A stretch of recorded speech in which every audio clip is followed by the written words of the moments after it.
سے ساری دنیا جو قاصد لگی، لیکن وہ قرآن میں جس کا مثل پیش کرنے سے اور اپنے فضل و بلی سامان لانے کا دعویٰ کرنے والوں نے گھٹنے ٹوٹ دیے، لیکن وہ قرآن میں جس کی عبادت کا وعدہ خود خالق کائنات نے فرمایا، لیکن وہ قرآن میں جس نے دینی قوتوں کو جلا بخشا، لیکن وہ قرآن میں جس کی برکت سے اجڑے چمن میں بہار پیدا ہوئی، لیکن وہ قرآن میں جس کی بدولت میں حقیقی کی رضا نصیب ہوئی تھی۔ محترم حضرات، آج کے اس نازک دور میں اس سے کلام پاک کو فضول سمجھا جاتا ہے، اس کے الفاظ رٹنے کو حماقت بتلایا جاتا ہے، کہا جاتا ہے کہ اس کے رٹنا اور بے سمجھے پڑھنا بے سود ہے۔ افسوس سدا افسوس، اس قرآن پاک کے بارے میں ہمارا یہ خیال نہیں کہ جن کے بارے میں شہنشاہ فتح، تاجدار مدینہ، سرور کائنات، خاتم الانبیاء جناب محمد رسول اللہ صلی اللہ علیہ وسلم نے ارشاد فرمایا، اقرأ وارتقب ورتل كما كنت ترتل في الدنيا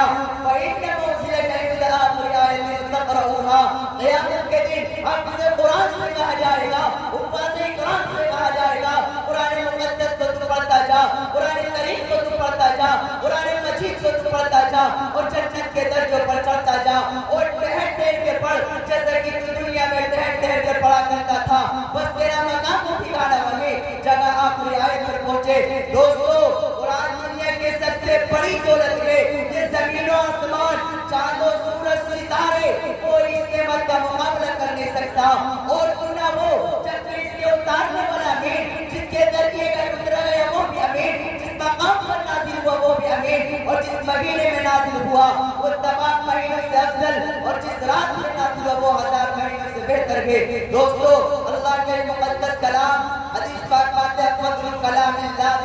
علی سائر کلام کا فضل اللہ علی خلقہ، اللہ کے کلام کو تمام کلاموں پر ایسی ہی فضیلت ہے جیسے جو خود حق تعالی شان کو حضور صلی اللہ علیہ وسلم ارشاد فرماتا ہے، جس نے قرآن مقدس کو پڑھا، جس نے قرآن کریم کو پڑھا اور اس پر عمل کیا، اس کے والدین کو، اس کے ماں باپ کو سورج سے زیادہ روشندار تاج پہنایا جائے گا۔ دوستو، اور کرنے کا مقام ہے جبکہ اس کے ماں باپ کو اس طرح فضل انعامات سے نوازا جائے گا تو خود پڑھنے والے کا مقام و مرتبہ کا عالم کیا ہوگا۔ دوستو، حشر کا میدان ہوگا اور 10 ایسے آدمی جن کے لیے جنت کی فاتح کو چنی ہوگی، اور حفاظ کرام حافظ قرآن رب کی بارگاہ میں سفارش کرے گا اور پروردگار عالم ان کی سفارش کو قبول کرے گا۔ میرے دوستو، اللہ تبارک و تعالی ہمیں آپ کو کہنے سننے سے زیادہ عمل کرنے کی توفیق عطا فرمائے۔ وآخر دعوانا الحمدللہ رب العالمین۔